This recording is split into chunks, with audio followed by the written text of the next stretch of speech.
Bapak-bapak yang terkasih, mari kita masuk ke materi ke-19, Allah, Tuhan bangsa Israel. Iman rasul-rasul sebagaimana juga hati Yesus sendiri tidak lepas dari iman seluruh bangsa Israel dan dari tradisi yang turun-temurun sampai kepada mereka. Seluruh sejarah lampau bangsa Israel sangat mempengaruhi cara berpikir Yesus sendiri dan juga cara berpikir rasul-rasul. Melalui tradisi Israel, sabda Allah juga tertuju kepada kita, kepada semua bangsa di dunia. Melalui tradisi Israel, bangsa Asia yang kecil itu, Allah hendak memperlihatkan wajahnya kepada bangsa-bangsa lain. Sebab kita hanya dapat mengetahui tentang Allah melalui apa yang Allah wahyukan kepada kita. Dari permulaan kita sungguh dapat merasakan kedaulatan yang mutlak dalam beritanya, dalam suratnya, mulai dari Abraham yang mendengar panggilannya yang tegas, berangkatlah dari negeri ini, terdengar oleh kita juga tanda kedaulatan yang sebelumnya belum terasa di dunia ini. Sesudah itu berulang-ulang sabdanya ditujukan kepada Israel melalui Musa, nabi-nabi, sampai tiba saatnya ia bersabda di dalam pribadi putranya sendiri. Banyak kali dengan pelbagai cara Allah telah bersabda, sejak dahulu kala, dengan perantaran para nabi kepada nenek moyang kita. Pada akhir zaman, ia bersabda kepada kita dalam perantaran putranya. Ibrani 1 ayat 1-2. Wahyu Allah kepada Israel tertuju juga kepada kita di zaman sekarang. Wahyu Allah bersabda kepada seluruh pribadi kita, kepada hati, kepada perasaan, dan pengalaman kita. Kita mendengar bukan dengan akal budi yang kritis, melainkan dengan perasaan hormat. Kalau Allah menyatakan diri dalam sejarah Israel, maka kita bukan mendengar teori suatu ilmu, melainkan Allah berbuat, bertindak, dan seluruh manusia tersentuh dengan hatinya, pribadinya, dengan perasaannya. Dalam kitab Kejadian bab 15 dilukiskan janji Allah kepada Abraham. Jangan takut, Abraham, akulah perisaimu. Besarlah upahmu kelak. Dikuatkan janjinya. Ditunjukkannya kepada Abraham bintang-bintang di langit. Demikian besar jumlah keturunannya nanti. Atas perintah Allah disembelihnya binatang. Diletakkannya sebagian di sebelah, sebagiannya lagi di sebelah yang lain.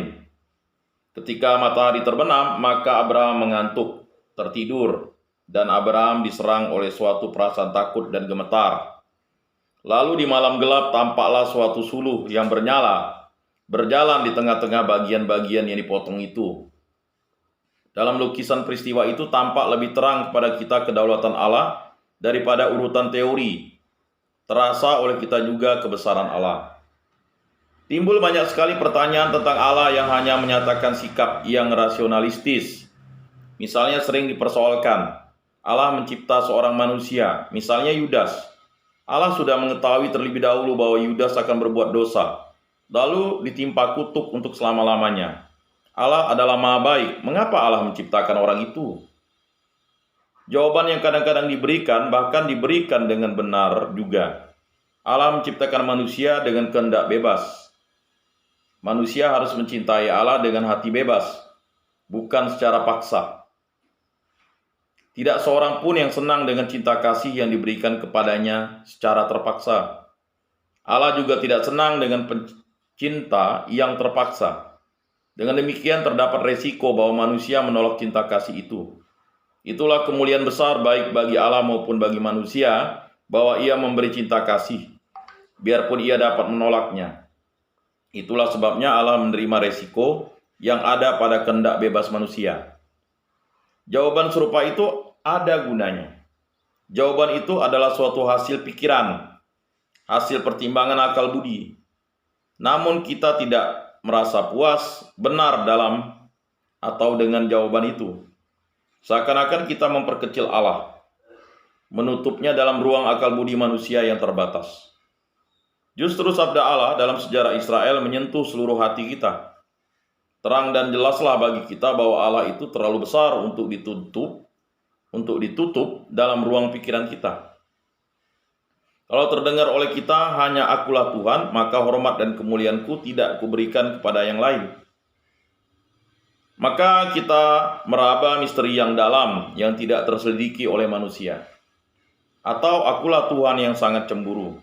Maka terasa oleh kita bahwa tidak ada sesuatu di dunia yang boleh kita hargai lebih atau lepas dari Allah. Bapak-bapak yang terkasih, bangsa-bangsa dunia berabad-abad lamanya menyembah dewa-dewa.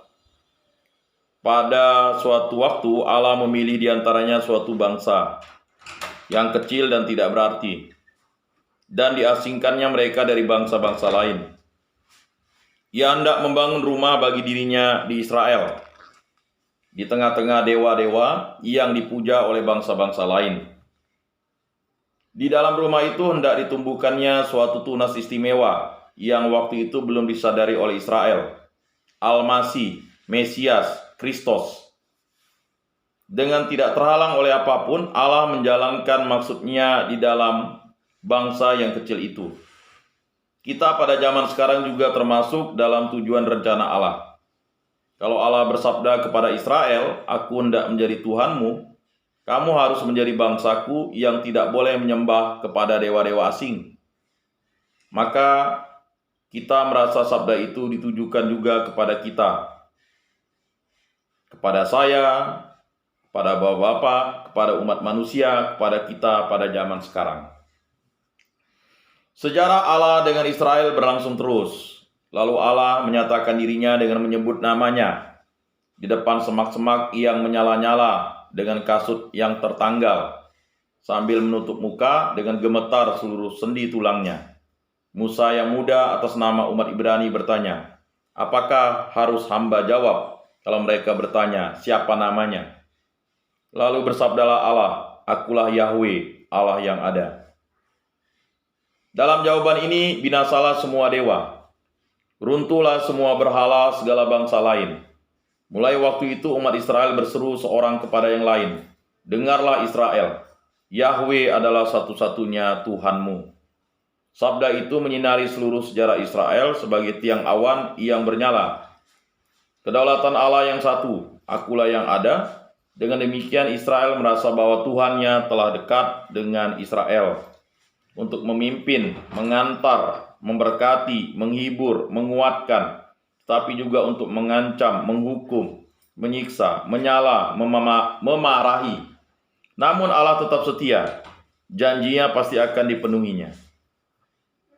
Israel tidak mengetahui kedaulatan Yahweh dari mendengar, melainkan dari merasakan dan mengalami kedaulatan Yahweh yang maha besar itu. Mereka mengalami hadiratnya dalam tanda-tanda besar di Sinai, di padang gurun. Timbul rasa takut dan hormat, tetapi juga rasa kagum karena sangat besar perbuatannya. Mereka tidak henti-hentinya mengangkat lagu pujian. Sabda Allah di Israel tetap ditujukan kepada kita juga.